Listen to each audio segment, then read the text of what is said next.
Your Creative Push, episode 147. The process itself can be so painful and torturous, but then when you have this story, this piece of paper that you filled up with words, that kind of seems like a magical thing sometimes.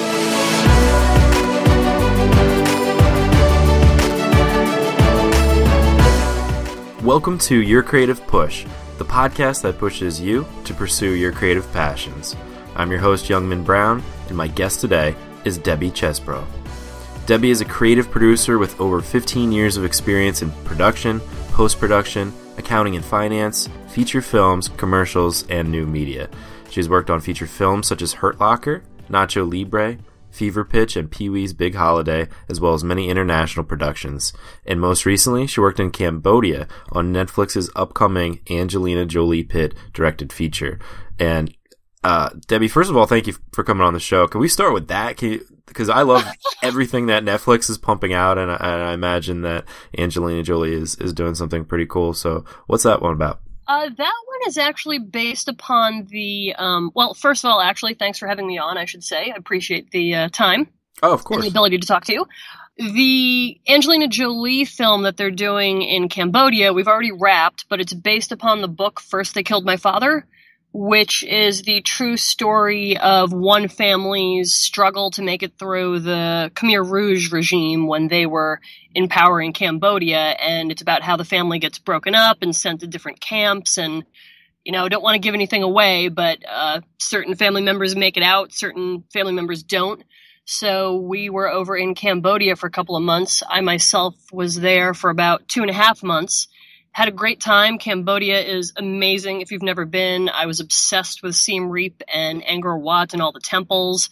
I think there's something like 300 temples there, and I got through only about 25, but they're some of the most impressive bits of architecture and tourism spots that I've ever been to, and I've traveled quite a bit, but they truly are breathtaking. Have to add that to my traveling bucket list, which is growing and growing. No, it's definitely a must. I've been to 31 countries, and I would say of all the countries I've been to, that's probably, those sites in particular, the temples, are probably top 3. Very cool. Yeah. So I was wondering, could we go back and talk about kind of how you got to this point in your career? Yeah, that's a hard one.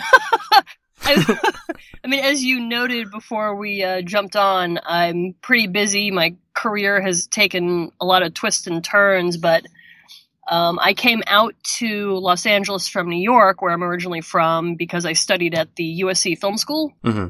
And so when I graduated from film school, the first job I ever had, simply because, you know, I went to USC, it's an expensive school. I had a lot of student loans, so it's pretty much what job can I get? I feel you. In all honesty.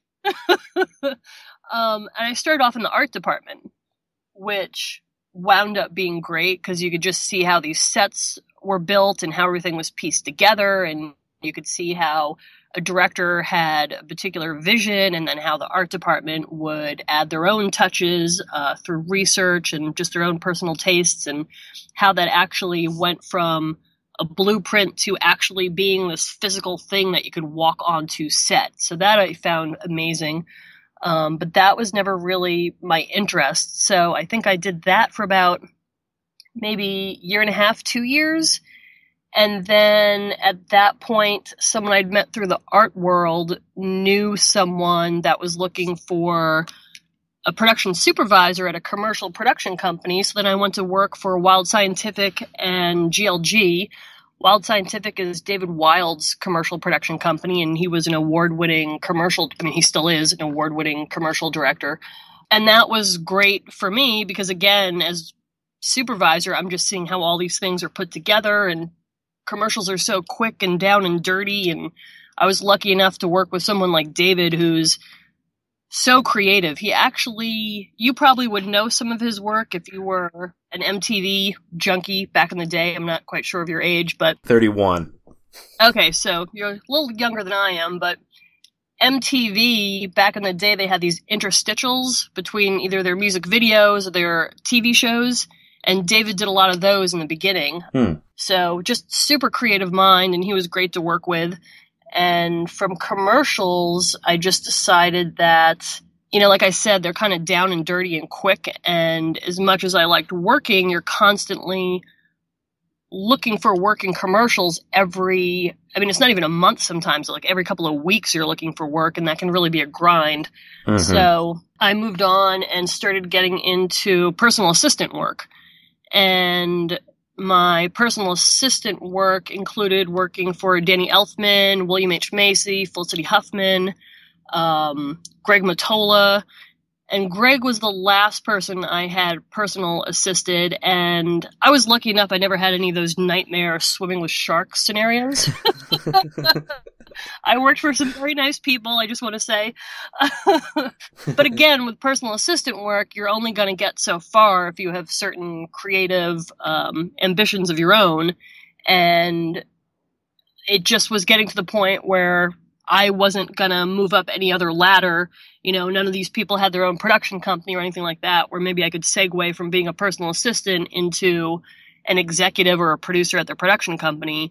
So I believe it was after working for Greg, I decided I wanted to get out of the personal assistant world and just didn't know what to do. And so a friend of mine I had met on a movie, Next Best Thing, which was John Schlesinger's last feature film. I was the production secretary on that, and I had become friends with the production accountant. He needed help on a movie, so I started working for him, and then that just led to a couple years of working in accounting, which, again, that was another great experience for me, just because you're seeing how all these movies are put together, and accounting is really the only department that deals with every other department. Because even a department like the AD department on a feature film, they don't really deal with post, but accounting's dealing with post. So you literally see how a movie starts, is made, and finishes. And it's just been a great bit of knowledge for me to have when I produce things, because I really see how all these departments work together and how one department affects another department and how certain changes affect the budget and the money you have to use to make something. So that's been a great experience. And I've sort of jumped back and forth between producing and accounting finance jobs. But my true thing, the thing I really want to be doing, is writing. And I've been, as you said before we get on this interview, I am very busy because I'm always multiple shows at once, or multiple jobs at once, I should say. And doing all of that stuff at the same time, I've always been writing and writing with writing partners. And a lot of times when I was doing accounting, I was also working internationally. So we're trying to work across international date lines, and it's been an interesting experience. Absolutely. And the one thread that's through this entire career is the writing, like you're saying. And it's like you have to have this kind of creative output, even if your job isn't, necessarily the most creative thing. So can you talk about that a little bit, the writing? How long have you been writing? I've always been writing. When I was in elementary school, I would even write these plays, which I'm sure if I could dig some of them up would just be hopefully cute, but probably more embarrassing. And then I would force my parents and my brother to come into my room as I put on this play, which again, hopefully was cute, but I'm sure that performance was more embarrassing than anything else. I'm sure that's how they wanted to spend their evening. Yeah, exactly. I'm sure my brother wanted to watch The Incredible Hulk or something, but was forced to watch my god-awful play. Maybe it changed his life. You never know. I'll have to ask him after this. So I've always been writing in some way, and then, through high school it was more short stories, and I don't think I really focused or knew what I wanted to write until I got to film school, actually, because, obviously I, as a kid, was reading books, so books seemed to be this tangible thing, something that you could do, but I think as a younger kid, if you would have asked me, I don't know if I would have understood that somebody had to sit down and write that screenplay.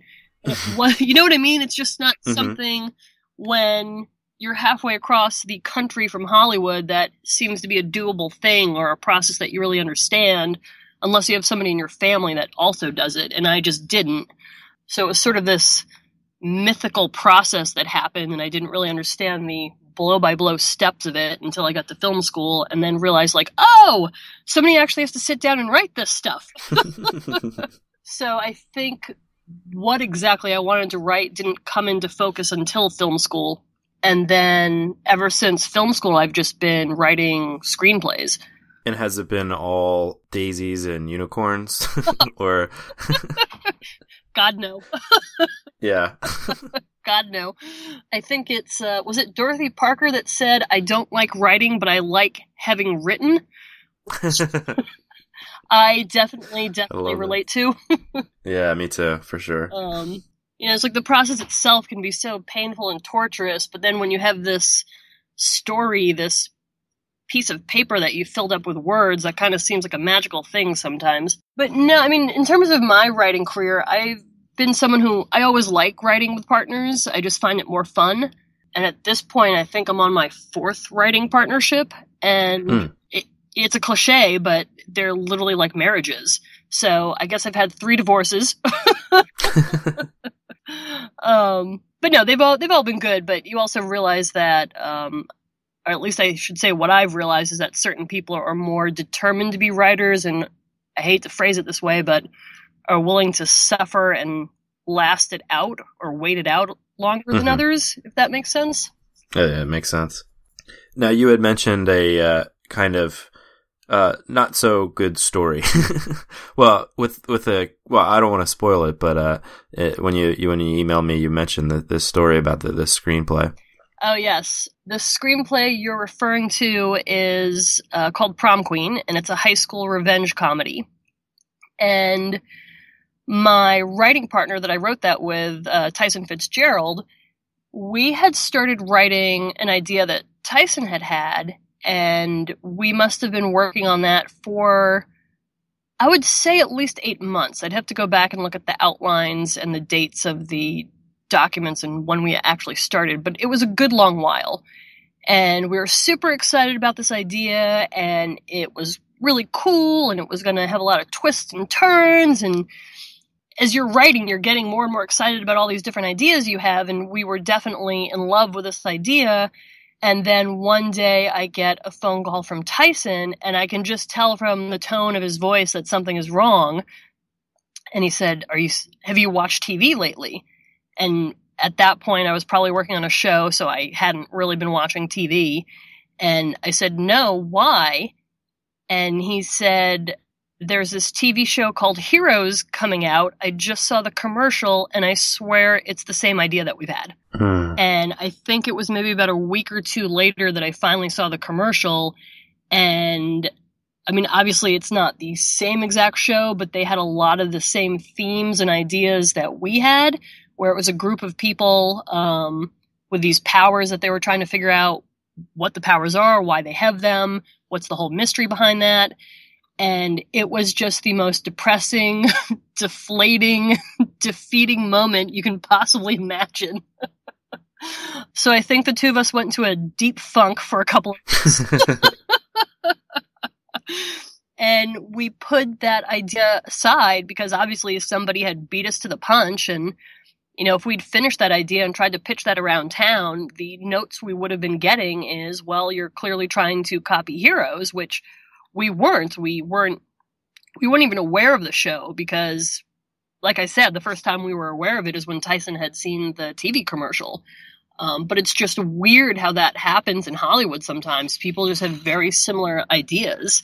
It's like, look at The Truman Show came out around the same time as Ed TV. Deep Impact came out around the same time as Armageddon. So it happens over and over again. And I don't really understand it. But we decided to put that away, like I said, and I think it took us a couple of months of just, frankly, whining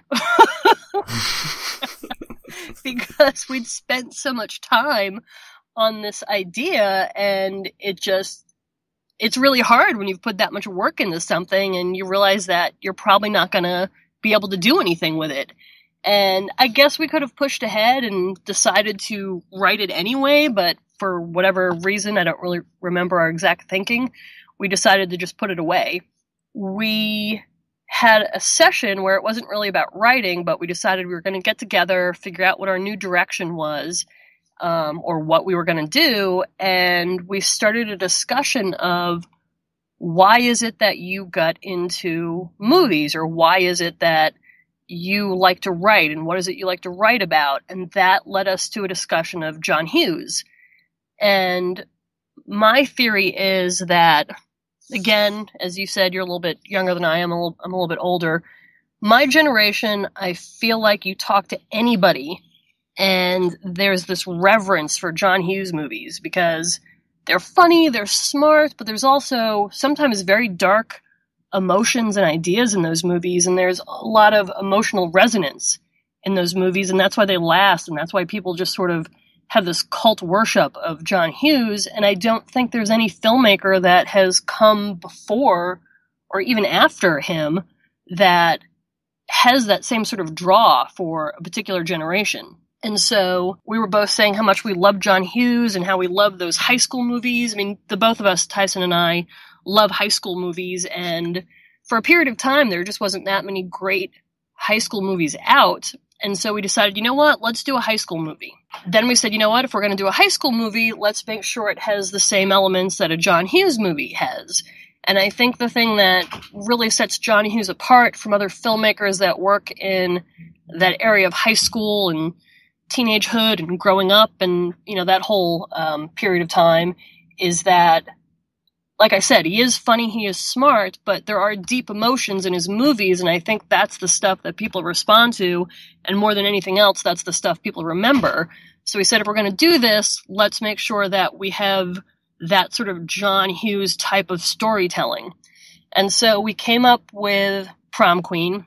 Prom Queen is about Ethan, this kid who assumes that he's going to be valedictorian, and on the day that they announce the results at the high school, it turns out that the airheaded cheerleader has actually been made valedictorian.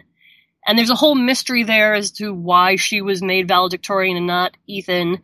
But Ethan is so enraged that he isn't given this thing that he thinks he deserves and is his, that he sets out to take something from Kimberly, and Kimberly is the cheerleader. And everybody in high school just assumes that Kimberly is going to be the prom queen. So Ethan starts campaigning against her to take that away from her. Nice. I like that. Revenge in its finest. What's the worst thing you can take from a prom queen? It's her queenhood. Yeah. I mean, she is the popular girl, so that would sort of be that is the literal crown upon the head of the most popular person. So that's the worst thing he can take away from her is her popularity. And like I said, there's a whole mystery as to how all these things come together, and I don't know if I can say much more than that. But I believe we started writing that in 2007. In 2010, we entered a bunch of screenplay competitions after 9 drafts, and we wound up winning Script Pipeline.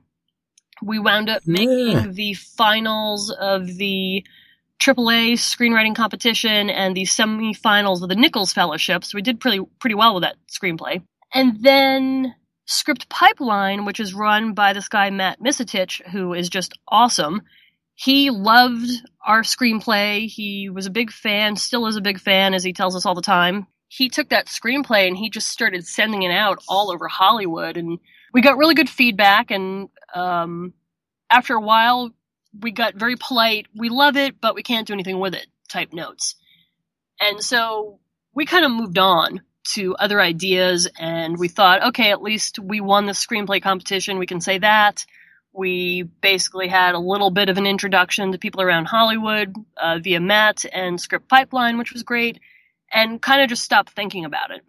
The beginning of this year, I got a call from Matt saying that he had sent out Prom Queen and got a very enthusiastic response to it, and would we be interested in talking to this guy? Well, frankly, I didn't even know that Matt was still sending it out. But way to go, Matt. Yeah, I know. Way to go, Matt. Thank you. There's a round of applause for Matt. Yeah, Matt. Yeah. And so I can say, in all honesty, that this whole option is because of Matt at Script Pipeline, and Tyson and I are over the moon about it and thank him over and over again for that. but he had sent out the screenplay and it went to Jeremy Gerlich, who his big credits is The Wedding Ringer. He also did The Breakup. He was a large part of why The Hangover is the way that The Hangover is, because that movie is nothing like the original screenplay. And so, of course, we were very excited to even get into a room with Jeremy, because those are some great comedies, especially The Hangover. I think that's about as perfect of a comedy movie as you can get. It's so on point. Oh my God, there's so much great stuff in that movie. It makes me insane how good it is. Yeah. You know, it's one of those things that you sit down and you watch it and you're like, oh my God, why didn't I come up with that idea? This is genius. Yeah, just enraged with jealousy. That would be a good way to put it. I hear you. But then you meet Jeremy, and he's a really cool guy. We had I think it was close to like a 2.5 hour meeting with him where Tyson, Jeremy, and I were just joking around. And one of the things that Jeremy said, or he had asked us, how did you come up with the idea for Prom Queen? Because he said, I hadn't really seen anything like that before in terms of what the story is. And I was mentioning Heroes came out. We were writing something similar to Heroes, and that there was that whole period of depression we went through because somebody else had written the story that we wanted to write, and then how we sort of sat down and had a heart-to-heart about what kind of movies do you like to write, and how we were both big John Hughes fans. And Jeremy said, I am too, and that's part of why I responded to your screenplay so much. It was a nice way to put a button on that whole episode, because I still think about the screenplay we were writing before Heroes came out, and if there's any way to do something with it. But I feel like hearing that from Jeremy, and that's the reason he responded to our screenplay, it just made the whole situation that much better. And then obviously he optioned the screenplay, so that makes everything awesome at this point. That's so cool. Well, I think so. There's a lot to this story, and the beginning part obviously is not fun. It showing up, and Elizabeth Gilbert talks about this in her book Big Magic, about how ideas sometimes come in twos, and she has a pretty incredible story about something similar that happened to her. But it's almost like it's like a race. Once you're kind of infected with this idea that, like you said, like how excited you were, and you put so much time into it, it's almost like you have to race to get it out, and just not only to get it out of you, but to get it out into the world before something like that happens, because that's a bummer. But like you said, I think the big takeaway from this is that when something like that happens, it's like regrouping and, like you did, get back to the origins, get back to what originally got you excited writing screenplays and getting into films, and getting back to that origin, doing something that really excites you, something that you would want to watch, something that you would want to look at, something that you would want to create. And then there's bound to be people like with Jeremy that connect with it because you're going back to the origins of what like you truly love in your heart. Yeah, and I think that's exactly right, because as much as we liked the story we were working on before Heroes came out, I mean, I think we thought it was both a cool idea and we could do something really cool with it, but I think that was the depth of our connection to that material, is that we just thought it was cool. Mm-hmm. Whereas when we started doing Prom Queen, like you said, it was getting back to the origins of why we wanted to tell stories, why we wanted to tell that particular type of story, why we got into film even. And I'm a huge fan of all John Hughes movies. I love him. I love the stories he told. And I think, like you said, somebody responds to the affection for that type of storytelling. And ultimately, it just wound up being a really good thing for us to get back to those origins.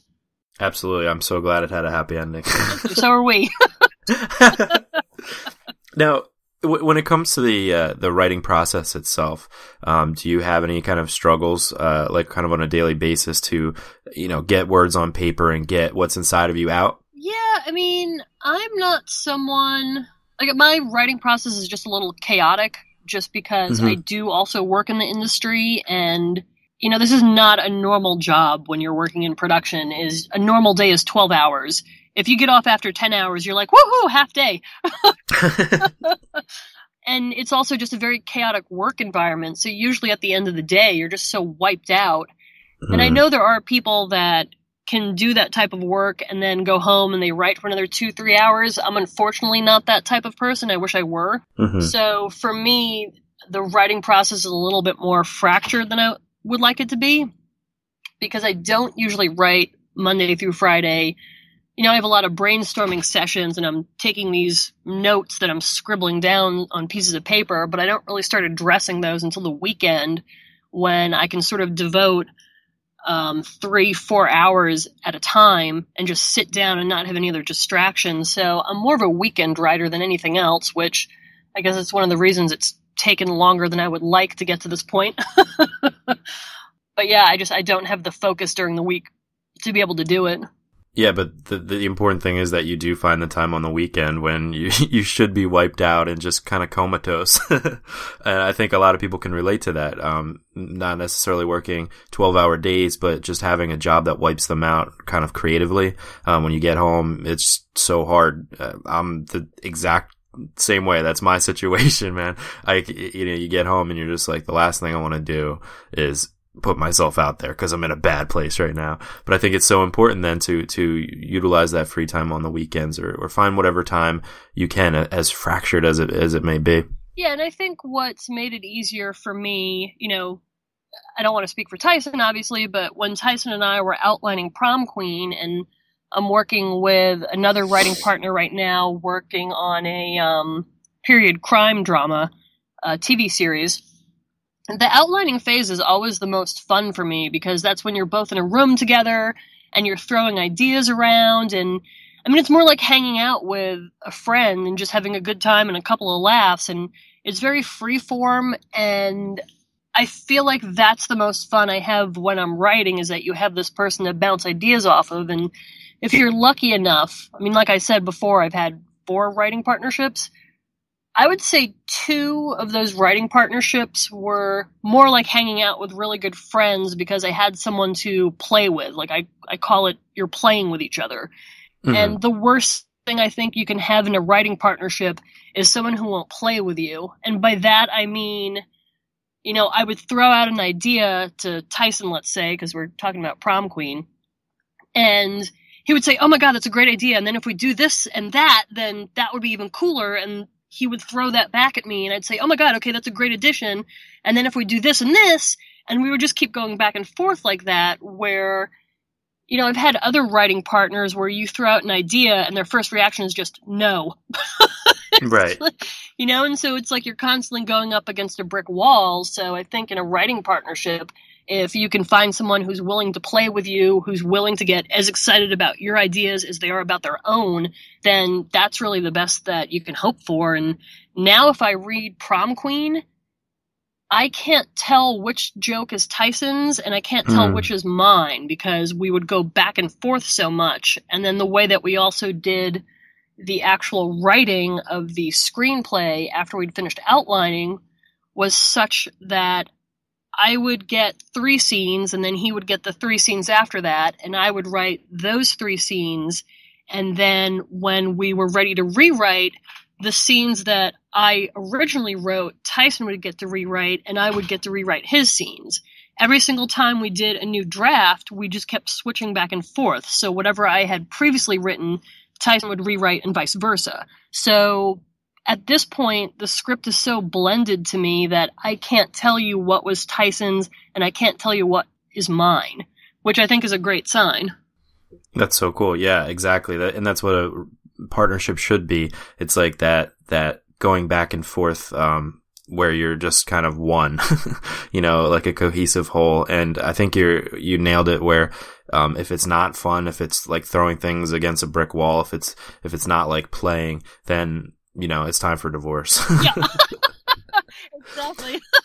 But I think a lot of people can gain something from this, even that don't write. We've talked about it on the show before. It's like finding that kind of partner in crime, somebody that's kind of at the same level as you are, or can understand what you're trying to do. If you can find that person, hold on to them, because if you can have somebody that you really trust, that you can bounce ideas off of, there's really nothing better, because otherwise you're at the mercy of your own brain, your own criticisms, or at the mercy of just the outside world, which can be not too fun sometimes. Yeah, totally. And I think, to add to that, I think you're totally right.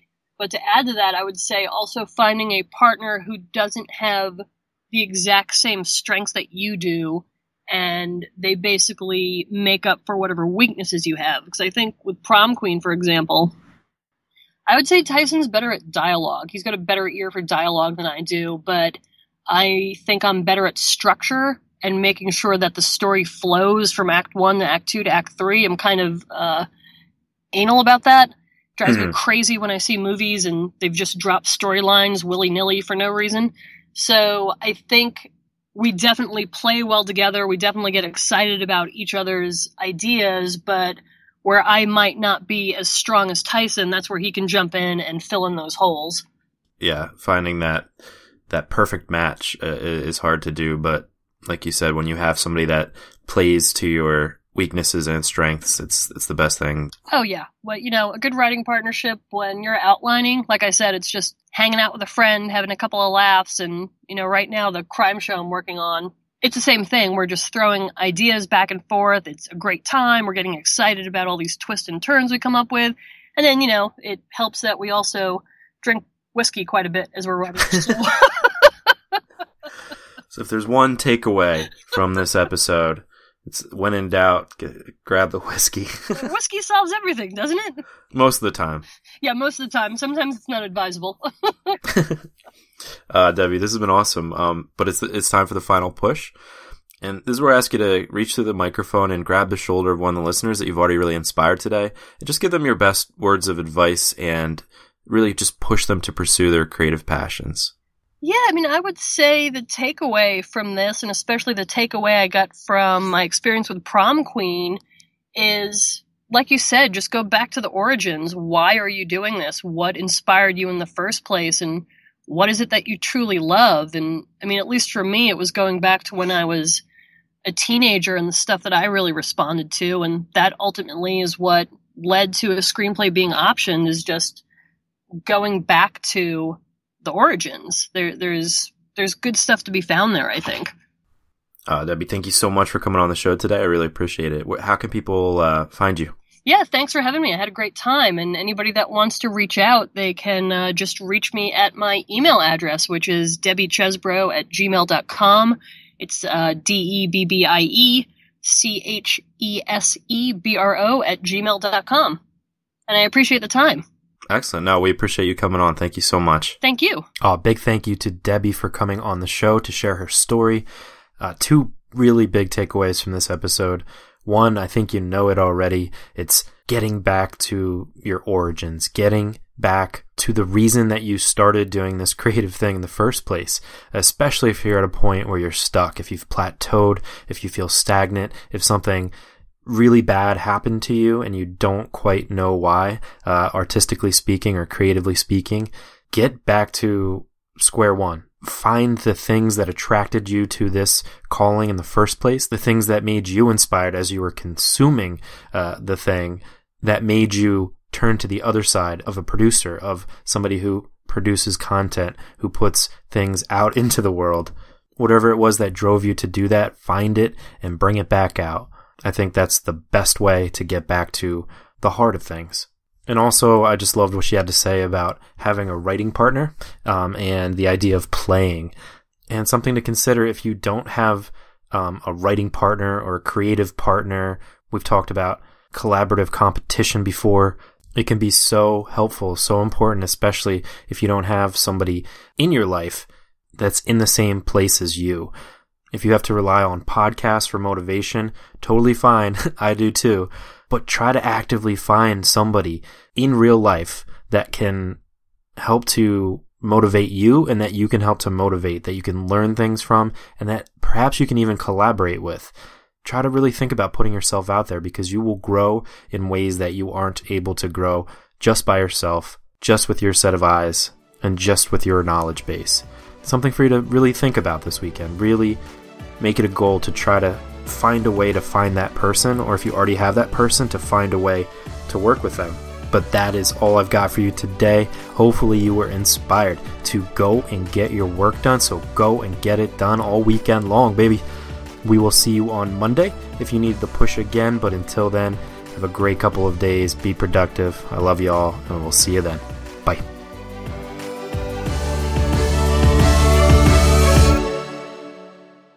Never miss a push. Head to yourcreativepush.com/subscribe to find the easiest way for you to subscribe to the podcast.